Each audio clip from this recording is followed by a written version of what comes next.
These machines harvest the cane by cutting it at the base.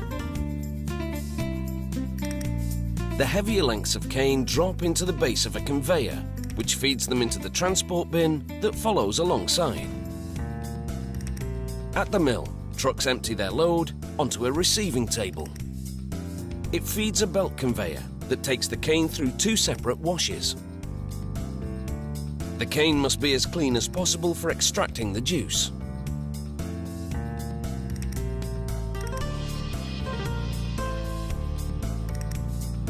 But first, the cane's hard structure is broken down inside this crusher, where rotating hammers break the cane into small pieces. A conveyor loads it into a milling tandem designed to extract the sweet juice from the crushed cane.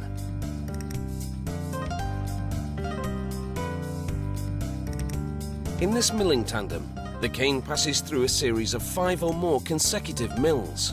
Large cylinders compress the cane fibre.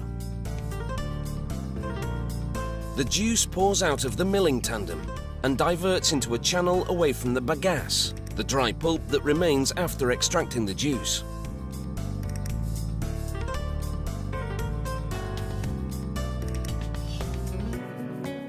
A worker supervises the operation at each of the mills. A vat collects the juice that flows from the top and bottom of the mills. Now that the juice is extracted from the sugar cane, it's time to process it. However, before it's turned into sugar crystals, a sample goes through a series of tests at the sugar mill's laboratory. They add a thickener that binds to impurities in the juice, and then filter it to make it clear and clean. Then it's poured into a polarimeter, a machine that measures the concentration of sugar. The juice from the mills now falls through this 10-metre-high tower as sulfur dioxide vapours rise through it. This process, known as sulfitation, bleaches the juice. Then it flows through a device that measures its pH level.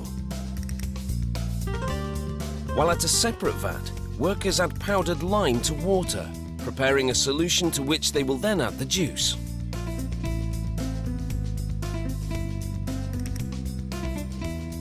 An agitator mixes the cane juice and lime solution for about 6 hours to complete a process called alkalization.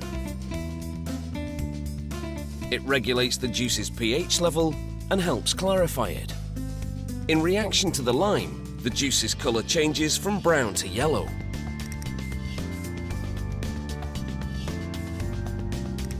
Next, the juice goes into these clarifier tanks.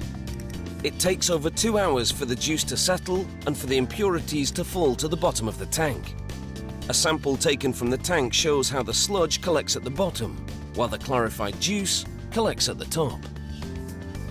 There's still quite a way to go before it's transformed into the stuff that goes into your tea. Workers filter the residue, known as mud, from the clarifier tanks to extract any remaining sugar.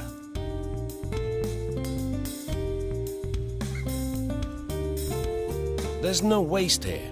The mud will fertilise the cane fields, and the bagasse left over will be burned as fuel. The clarified juice collected from the clarifier tanks now boils in a series of evaporators. This brings the concentration of the sugar in the juice up from 15% to 60%. Then the juice collects in 15-ton tanks to clarify even more. Any sediment left in the juice floats to the top. A rotating paddle skims this residue off to the sides of the tank. These tanks produce a type of syrup that goes on for still more processing. Workers now pour sucrose crystals suspended in alcohol into the syrup.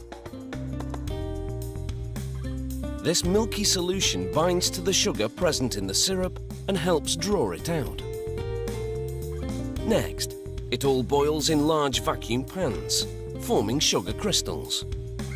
As the water in the syrup boils away, workers regularly check to see how the sugar is crystallizing.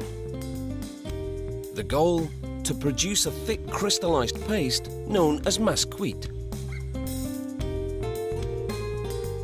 It then goes into a high-speed centrifugal machine to remove the sugar crystals from the uncrystallized syrup. Inside, the sugar spins at 1,200 revolutions per minute. This action draws the molasses to the outer shell of the machine, while the crystals remain in the inner basket.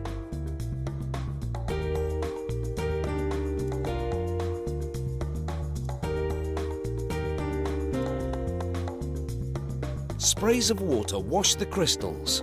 Then the water is drawn out, so only the crystals remain. This centrifuge draws out moisture from the sugar, just like a washing machine on spin cycle dries your clothes.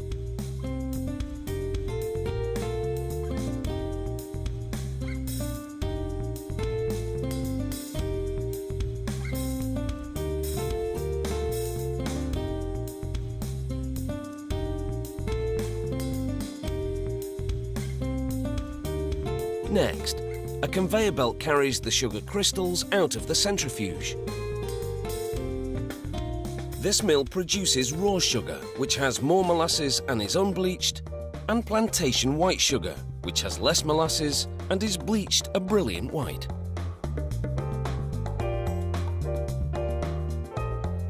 The sugar on the conveyor now goes into a large dryer.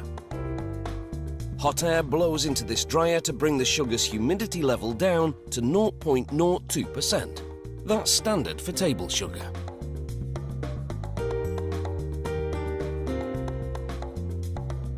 The dried sugar pours out from the dryer into a bag on a scale. It's full when it weighs in at 1,000 kilos.